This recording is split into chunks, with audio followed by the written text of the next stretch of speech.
shut up, you listen to my monkey mouth. There's a companion when you got pun on the canoa route. Hopped in a portal and got in a fight, Elias knocked him out. Bow, Naruto fighting style. Bow, UFC he tapped out. Bow, we win, we get crowned. Monkey mouth, monkey mouth, monkey mouth, monkey mouth.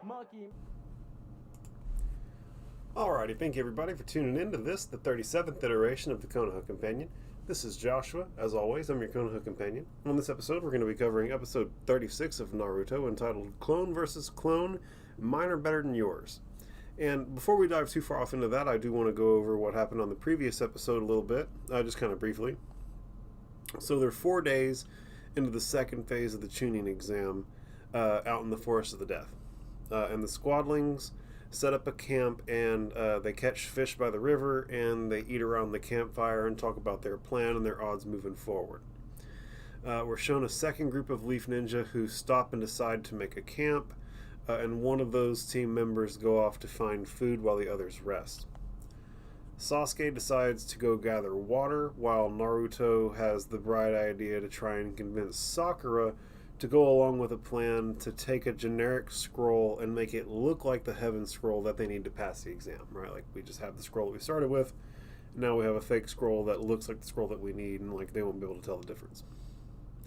He winds up convincing Sakura to let him open the earth scroll that they have currently so that he can make a proper fake heaven scroll.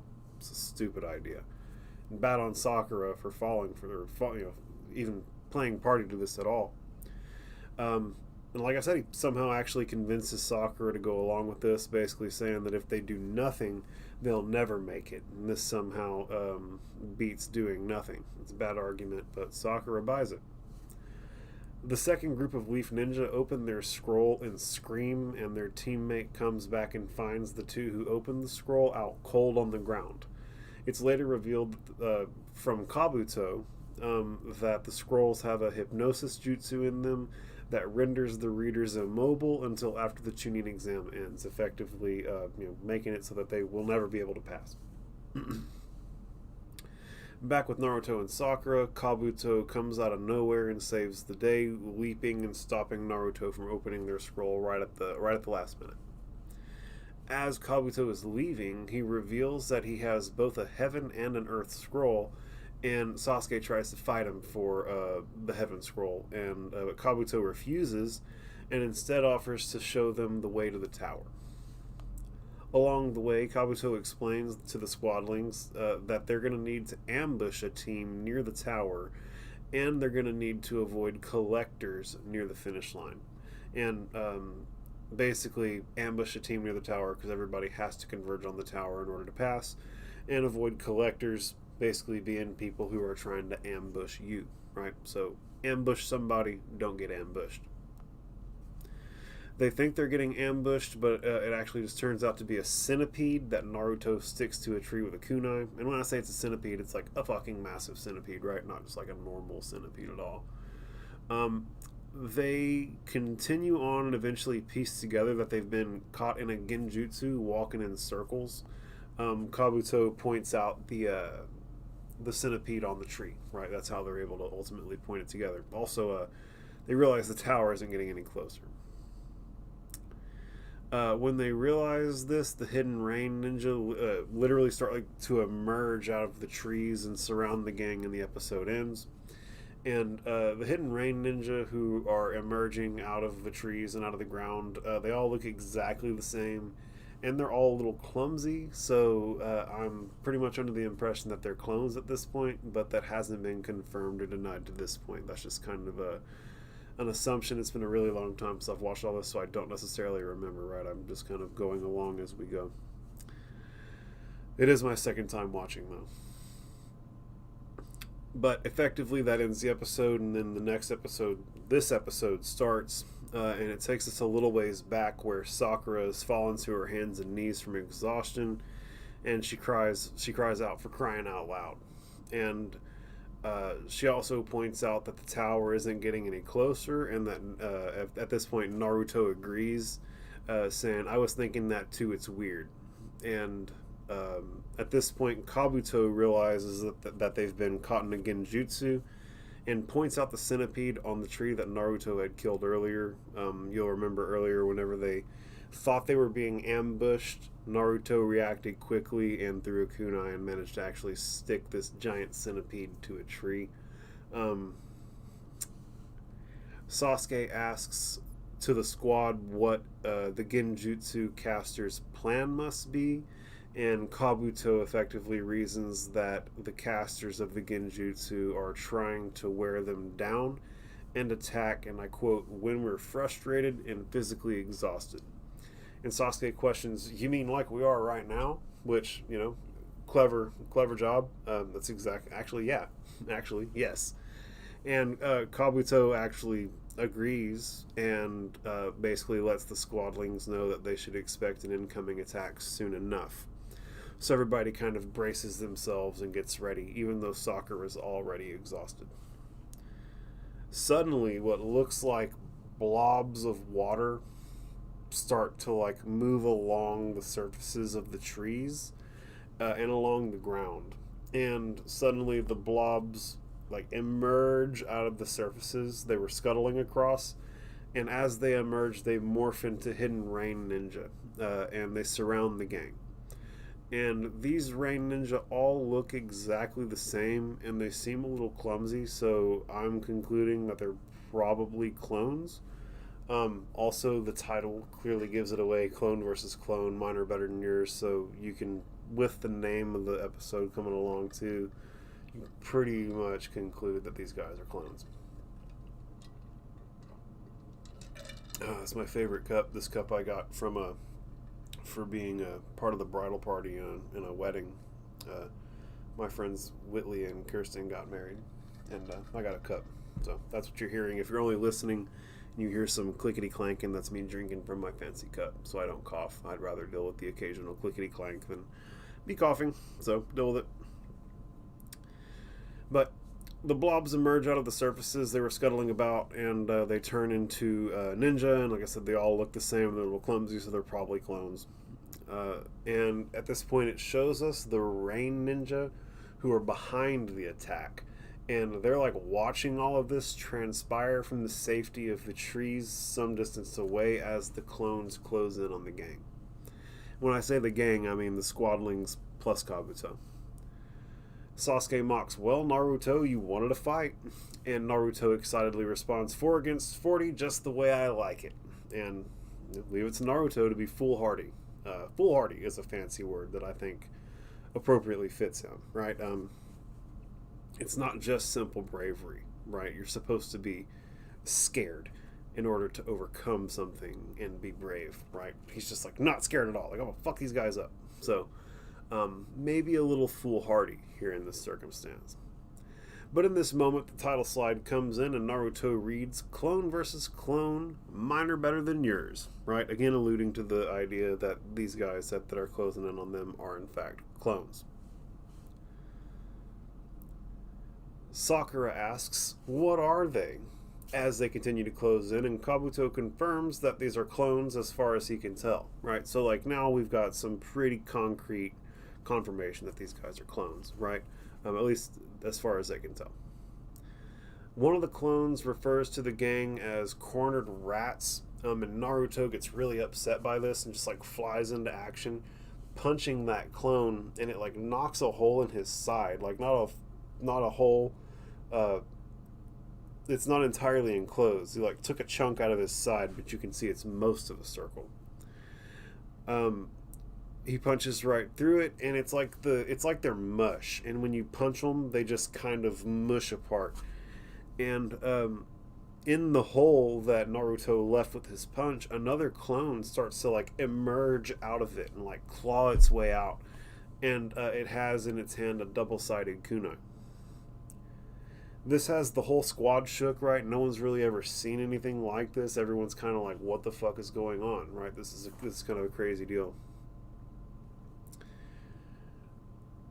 Sasuke has enough of the confusion and decides to engage and lock his Sharingan in on the situation so that he can take a closer look. And as he does this, the clone that Naruto has now effectively turned into a double-torsoed monster clone tries to attack him, but Sasuke saves the day by throwing several shuriken that effectively obliterate the clone's attacking arm, right? Like the clone went to attack Naruto with one of its free arms, and Sasuke hit that arm as he was swinging it towards Naruto with some shuriken, and it just like turned his whole arm to mush. The clone then turns and throws a kunai at Sasuke, who freezes up. And it turns out that he freezes up because his curse mark has begun to yet again activate. And so, don't know why that's happening as it is currently, but it definitely, like, nearly cost him his life. And it would have, I mean, he would have died. Like, he would have been frozen by the curse mark, and he would have gotten hit in the face with a kunai. But luckily, Kabuto dives in and saves the day. But Kabuto, in so doing, manages to get nicked in the shoulder by a kunai, which obviously isn't like a world-ending injury, but he is in fact taking some damage in this process. So Kabuto is like a real one, right? Like he's down to like take a kunai to save Sasuke at the very minimum. You can at least conclude that happened. Sakura comes in and tries to help Sasuke as Kabuto gathers himself, and the clones continue to close in, all hollering, "Surrender your scroll! Surrender your scroll!" Like they're all yelling it, kind of, it starts overlapping, like it gets real overwhelming. Like you want to give these fuckers the scroll, and you're just sitting in your chair. It seems as though Sasuke's curse mark again stops acting up whenever Sakura comes along to help. Right, they still haven't explained if there's any rhyme or reason why this thing's acting up and stopping to act up, but this is at least the second time now throughout this whole Forest of Death interaction after Sasuke's gotten the curse mark, where Sakura has gone and embraced him and like given him love, and his curse mark has receded or stopped to act up. So something's up. It's either Sakura special or it's something about love or something. Something's going on. And it's messing with the curse mark. You need to keep your mind on it. Naruto thinks at first that these guys must all be shadow clones, but then he reasons shadow clones are supposed to vanish when you give them a good shot. And so then he questions aloud, maybe it's genjutsu? And Naruto gets hyped up and like dares the clones to come and take their scroll, right? Because they're all screaming, "Give up your scroll!" And Naruto's like, "Fucking come and take it!" Which, Texan, like from Texas, big Texas energy, come and take it. Sasuke stops Naruto before he manages to attack, however, and explains that it is in fact a genjutsu. And the team pieces together that the clones in front of them are genjutsu and the actual attackers are attacking from behind the illusion, but doing so in a way so that it makes it seem like the kunai are flying from the illusion. Right, like as the illusion throws a kunai, there's actually a kunai flying in from behind that illusion clone, and so it all kind of times out right, and it looks like a kunai was thrown at you by this illusion clone, but really it was like from the bushes behind, and you couldn't see it coming in because there's an illusion in front of you. So it's a clever deal they have going on, but they've effectively seen through it. It shows us our best look at the Rain Ninja we've gotten so far, and they're in like a matching getup, right? They all have what looks like unbuckled straitjackets on with respirators and white masks like bandanas covering their eyes. The one in the center, who kind of seems like the leader, has holes for both of his eyes. The one to the right has only a single hole for one eye. And the one to the left has no holes. So homie's just like running blind. Maybe he's got like Daredevil chakra sense. Who fucking knows? The guy definitely doesn't have his eyes readily available. So I don't know what's up with that. Hopefully we'll figure that out. They're hidden rain. So they're not like echolocating like the sound guys might have been. So it's, yeah, who knows? Who fucking knows at this point? I actually don't know. I swear to God, I don't remember well enough. We're gonna figure it out as we go.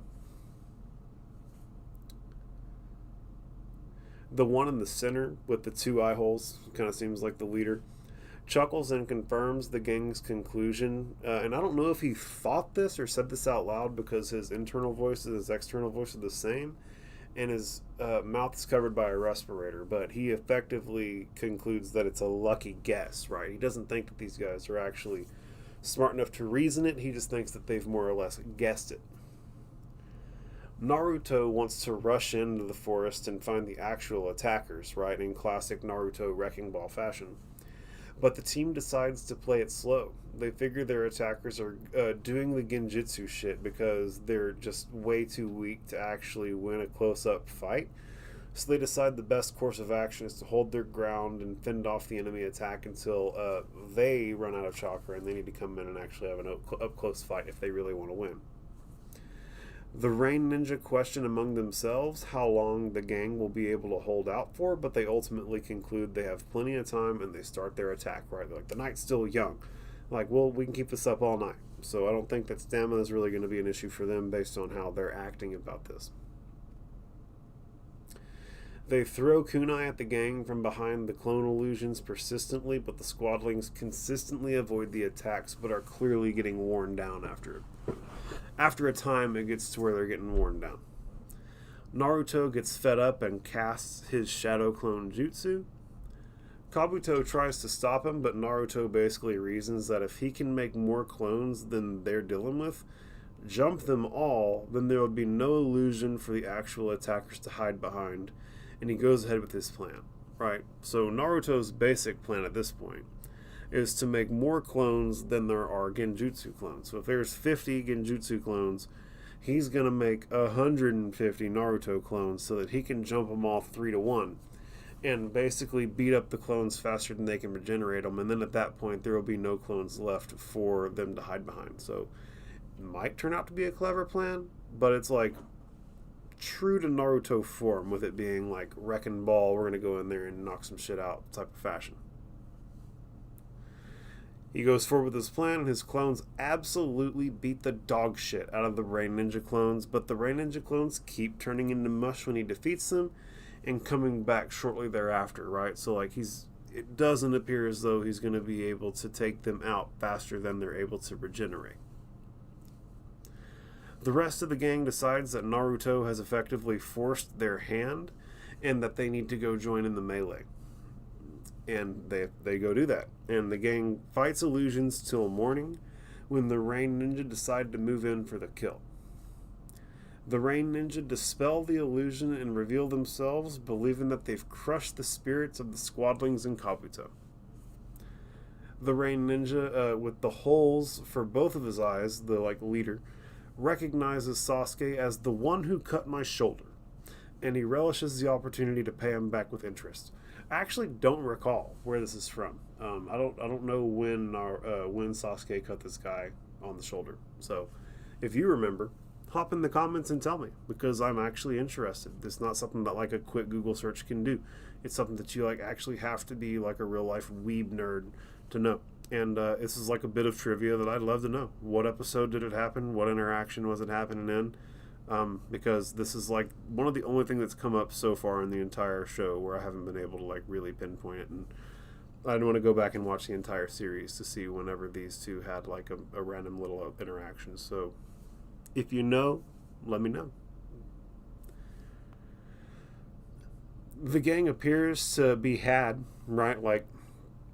They're all exhausted and these guys are closing in on them. But then the squadlings in Kabuto all start to laugh at the Rain Ninja, straight up laughing at them, mocking them. It's a Josh cut.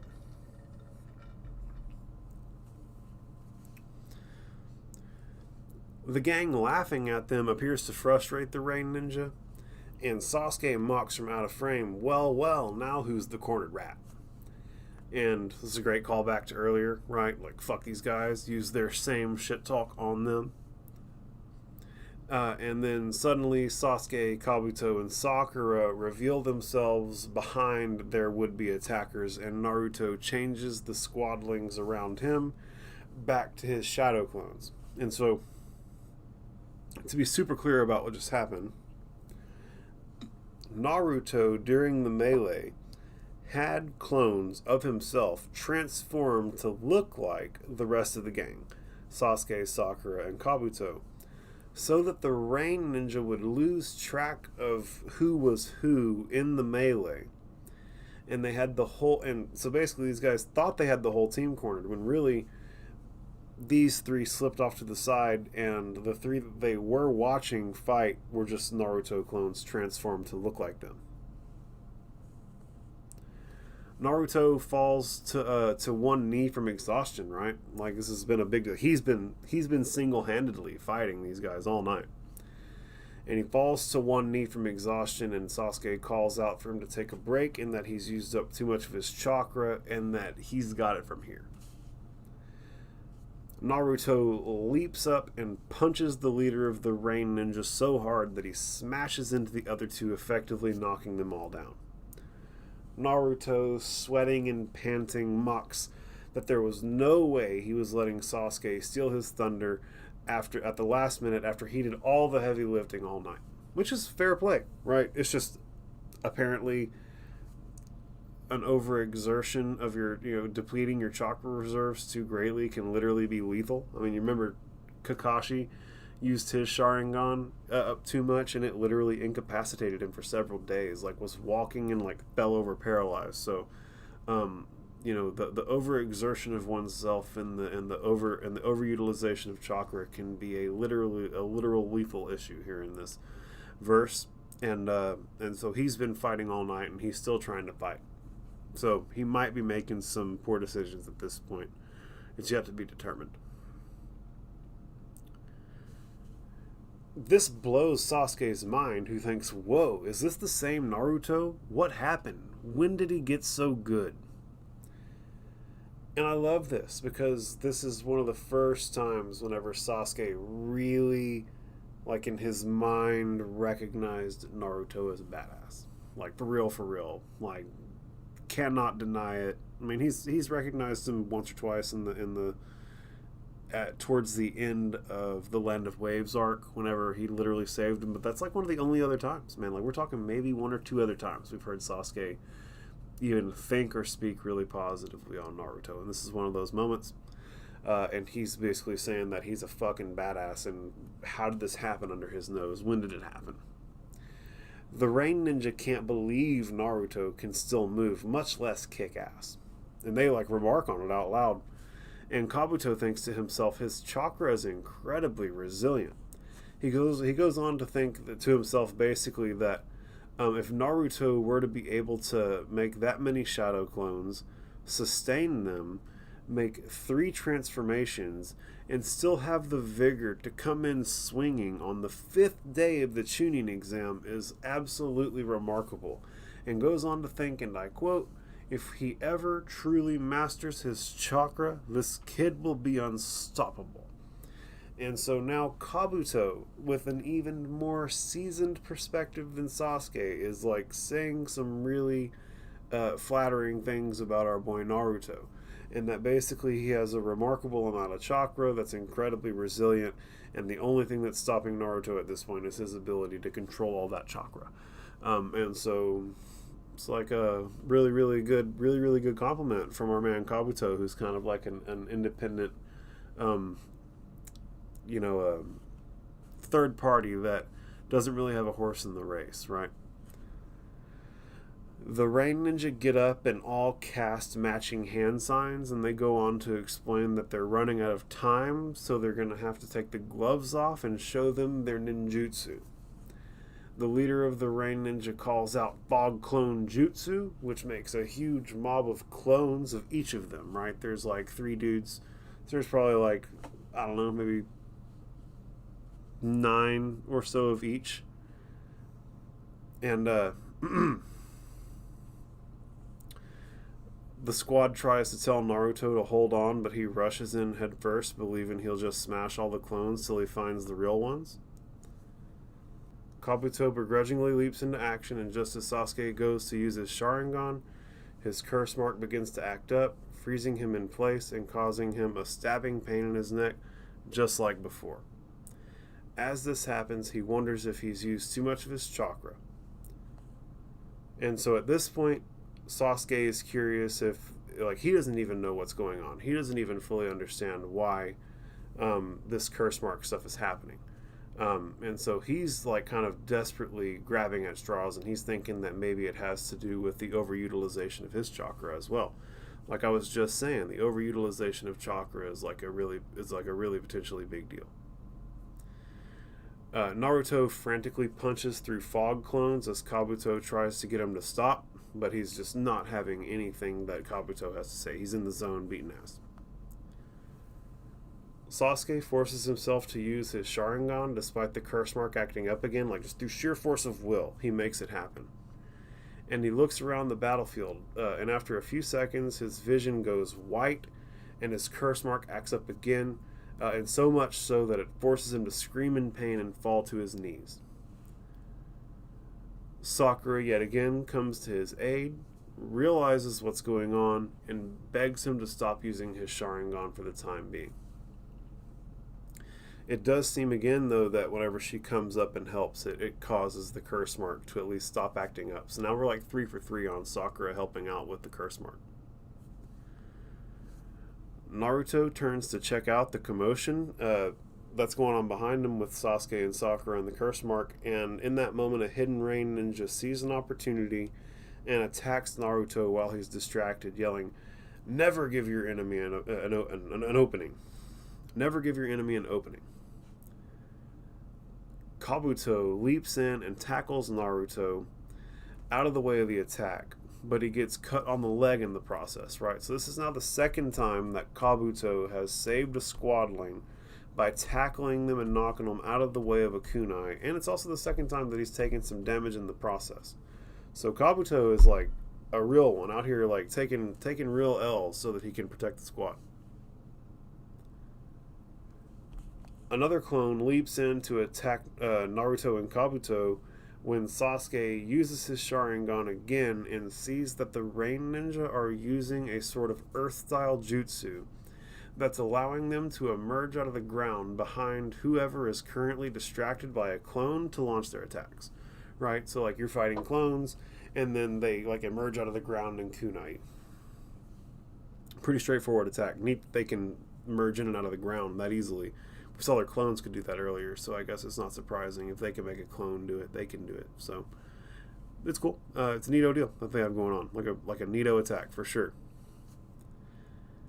Before Sasuke is able to communicate this to the team, the Rain Ninja lands a direct blow on Kabuto, which sends blood spraying and knocks Kabuto to the ground. Right, so at this point, Kabuto has been like really, really hurt. And the Rain Ninja surround Kabuto, who's knocked over on the ground, and he just glares at them, right, in a moment of panic. And his eyes suddenly turn red. And this causes all the Rain Ninja to pause, right? Like they see his eyes turn red and they're like, whoa, what the fuck? And in this moment, Naruto leaps in and hits them all with a spinning kick to the face. This effectively knocks them all out well enough so that they can't keep up their clones anymore, who suddenly all vanish in plumes of smoke. Naruto wipes the sweat from his face as he mocks, like you said, never give your enemy an opening. Good advice. And so this is now the second time where one of the squadlings has called back to previous lines that the bad guys delivered in the episode. So callbacks on top of callbacks. Kabuto thanks Naruto for saving his neck, and Sakura tells him, way to go. Kabuto spots and questions Sasuke. He spots and questions Sasuke about the curse mark on his neck, but Sasuke avoids the subject, just saying it's nothing. Naruto digs through the belongings of the defeated Rain Ninja and finds a Heaven Scroll, which is just what they need, and he points that out to the squadlings. And Kabuto waves and yells, "Good for you." As he does this, Sasuke looks at Kabuto and thinks, there's something about this guy. Something I don't like. The gang makes it to the tower, and Kabuto's teammates, two scary-looking dudes with their faces covered, emerge from the forest and immediately give Kabuto a hard time about being late. Kabuto explains that he'd gotten distracted doing some important stuff, and Kabuto gives the gang a thumbs up, and they go their separate ways into the tower, right? Apparently every team has a designated door that they're supposed to go into. Kabuto then immediately links up with dun dun dun Orochimaru, where it's revealed that Kabuto is actually a Sound Village spy who has been and is currently working for Orochimaru, whose mission was to gather information on Sasuke. And Orochimaru, after some dialogue, tells him good work and vanishes. And this would explain this would explain why Kabuto has information on everybody. That would explain why he's so smart and why he's so able, right? Like this, he's not a regular Genin at all. He's not a Genin. He's way above that level. He's been brought in as a spy for Orochimaru. He's been spying on the ninja and the talent in the Hidden Leaf and the people who get brought to the Chunin exams from other villages for Orochimaru for a hot minute. And so Orochimaru clearly is going to have all the good info because it's being fed to him by Kabuto. At this point, the squadlings enter a large empty room with little more than a poster with a cryptic message on it reading, "If qualities of heaven are what you desire, acquire wisdom to take your mind higher. If earthly qualities are what you lack, train your body and prepare to attack. When heaven and earth are open together, a perilous path will become righteous forever. This missing word here," there's like a missing space, "is the secret way that guides us from this place today." And Sakura kind of crunches on it and concludes that it's meant for them to open the heaven and earth scrolls at the same time, now that they've made it to the tower and they're in their designated room. And they go to open the scrolls, and Naruto nervously says, "Here goes nothing," and the episode ends, right? And so it's big suspense moment. According to Kabuto, there's like hypnosis jutsu in there, so who knows what to believe at this point. But to put a pin in it, I want to go through my final thoughts. The squadlings made it to the tower, and they have both the necessary scrolls. They've effectively passed this part of the exam, dude. They still are like trying to figure out the riddle in this room, but like, dude, the overwhelming majority of the second phase of the Chunin exam has been handled. The Hidden Rain are some losers. They keep getting their asses kicked. Like, they got their asses kicked by Gaara and them. They got their asses kicked here. I think that Hidden Rain are also the guys who got initially trapped by Kiba and them in the very beginning as well. So I think that the Hidden Rain have effectively been just like set up as fucking punching bags in this arc. We'll see what winds up coming of it, but I don't think that we've seen anybody from the Hidden Rain do anything too spectacular this entire time. The guys who were trying to attack Naruto and them, they were really not about that life at all. They did not want that smoke. They literally went through so much to make sure that they would have all the range and tactical advantages on the squadlings and Kabuto that they could. Granted, they were down one person, right? It's 3 against 4, so obviously the gang is going to have some advantages. But, I mean, bro, they walked these guys all night. To the point that Sakura collapsed from exhaustion before they even put them under the clone jutsu, right? They were under genjutsu walking in circles, and then they elaborated on that when they started putting the clones out there, and they made the gang fight clones all night, and then they still couldn't get the job done, right? Even with all that they did, they still couldn't get the job done. So, I mean, I think it literally took 2 total strikes.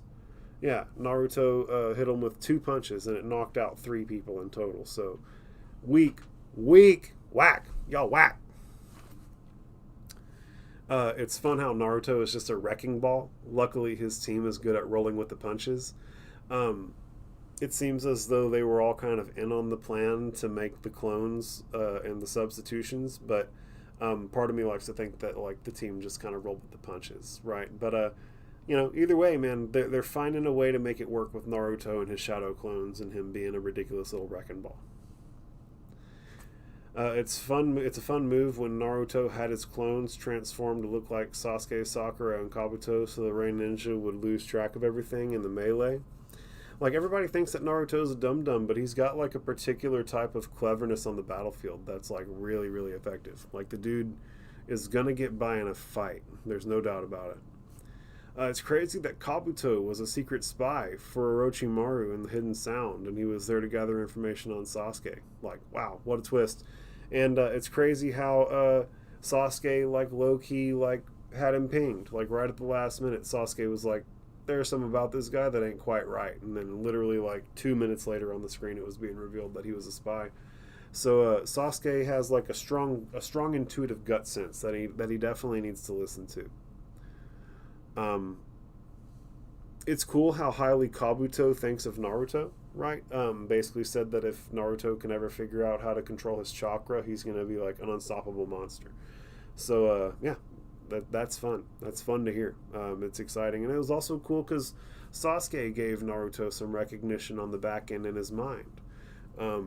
Yeah, it was cool. Like, Naruto's finally getting some recognition, and I love it because that's all our boys ever wanted, is to be recognized and not looked down upon. And these people are literally, like, looking at him with adoration right now, so it's dope. Awesome that Sasuke had some type of sixth sense about Kabuto. Like I said, it was literally revealed a few minutes after he was like, something ain't right, that he was a spy. So Sasuke definitely needs to, like, listen to whatever intuitive sense he has. Hopefully it keeps leading him in the right direction. The Hidden Rain Ninja didn't stand a chance against the gang, even with, like, all those, like, bullshit advantages that they gave themselves. They still got their ass kicked with 2 total punches, so welcome. Shadow clones over fog clones over genjutsu clones, right? Yeah, that's just like the hierarchy there is what it looks like. Looks like genjutsu clones are good for just like keeping you busy, whereas fog clones can actually deal some damage directly, and shadow clones obviously are like the trump card. I mean, they're literally like a forbidden jutsu for a reason. I wonder what's up with Sasuke's curse mark acting up intermittently, right? Sasuke seems to think that it's responding to him using too much chakra, but then again, I do believe that he was able to use it one last time, that episode, repercussionless, right? It acted up on him twice, and then he used it one last time, and he didn't even get the word out fast enough for it to even matter, but he did still, in fact, use it, and it didn't seem like it activated and gave him any hard time then either. So I think that, who knows, right? Because he definitely was at the chakra depleted state where it would have been causing him trouble, and then he did something that ate up more of his chakra and it didn't act up again. So it still seems pretty intermittently, and it seems like everybody's best guess is that it's with him using too much chakra, but there's some activity there that leads me to believe that maybe that's not entirely the case. I wonder what's in the scroll. We know a group of Hidden Leaf guys got knocked out when they opened it, and we know that Kabuto said that it's a hypnosis jutsu, but who can fucking trust Kabuto at this point? The guy's an Orochimaru spy. But at any rate, the squadlings are at the tower. It's looking like they're about to pass the second phase of the Chunin exams. They're going to open up the scroll in the next episode. We're all going to find out what happens together. Thank you guys so much for tuning in. This is Joshua. I'm your Konoha companion. Thank you again as always. Peace.